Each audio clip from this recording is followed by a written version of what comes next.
అగ్రిగోల్డ్కి సంబంధించిన 112 ఎకరాలు ఇక్కడ ఏదైతే ఇక్కడ మనము నిలబడినామో ఇక్కడ చూస్తున్నామో ఇదంతా కూడా 112 ఎకరాలు.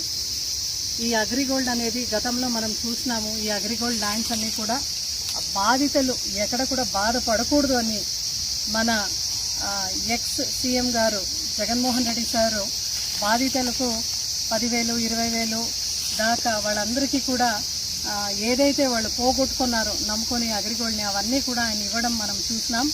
అది జగన్మోహన్ రెడ్డి గారి పనితీరు. అయితే ఈ ప్రభుత్వంలో మనం చూస్తున్నాం ఈ రొద్దం మండలంలో చిన్న పెదగోన్పల్లి విలేజ్లో మనం ఇక్కడ చూస్తున్నాము. చూడండి 112 ఎకరాలు ఏదైతే ఇక్కడ కనపడతా ఉందో 2-3 రోజుల నుంచి కూడా ఇది ప్రజాసొమ్ము గవర్నమెంట్ కస్టడీలోనే ఉంది.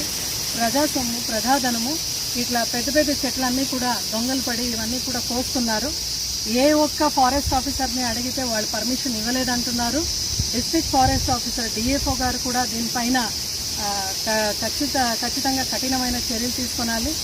ఇక్కడ రొద్దం పోలీస్ స్టేషన్లో కూడా ఎస్ఐ గారికి పోయి రాజగోపాల్ రెడ్డి గారు అంటే అగ్రిగోల్డ్ ప్రెసిడెంట్ అనంతపురం జిల్లా ఆయన పోయి అడిగితే మేము దీనికి ఎటువంటి కేసు కూడా మేము బుక్ చేయలేని పరిస్థితిలో ఉన్నామని పోలీస్ ఆఫీసర్ చెప్పడం చాలా బాధాకరంగా ఉంది.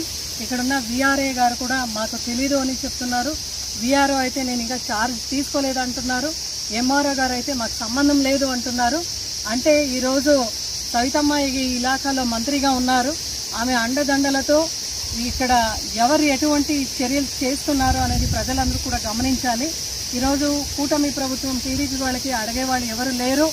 మేము ఒకవైపేమో ప్రతి ఒక్కరు కూడా ఎన్విరాన్మెంట్ సేవ్ చేయాలని మనమంతా కూడా చెట్లని సంరక్షించాలని మనం మాట్లాడుతున్నాము. ఇది చూడండి ఈ ధ్వంసం ఎలా చేస్తారంటే ఎక్కడ కూడా భయం అనేది లేకుండా ఈరోజు టీడీపీ ప్రభుత్వంలో సవితమ్మ కుమ్మకుతో పట్టపగలే ఇక్కడ వచ్చి పెద్ద పెద్ద రంపాలు తీసుకొని వచ్చి కోస్తూ ఉన్నారు. అలాగే పక్కనున్న కర్ణాటకలో పావుగడికి లారీలు తరలిస్తున్నారు. అంటే ఇది ప్రజాసొమ్ము గవర్నమెంట్ హ్యాండ్ ఓవర్లో ఉండే ఈ అగ్రి గోల్డ్ ల్యాండ్స్ అన్నీ కూడా మీకు ఇవన్నీ కట్ చేసే అధికారం ఎవరిచ్చారు? ఈ చెట్లన్నీ కట్ చేసి దీని పగలు దోపిడీ చేసే అధికారం ఎవరిచ్చినారు? అంటే ఈరోజు మనం చూస్తున్నాము రాష్ట్ర వ్యాప్తంగా ప్రతి ఒక్క చోట్ల కూడా దాడులు జరుగుతున్నాయి. అదేవిధంగా ఎక్కడ పడితే అక్కడ తెలుగుదేశం కార్యకర్తలందరూ కూడా ఇలాంటి చర్యలకు పాల్పడుతున్నారు.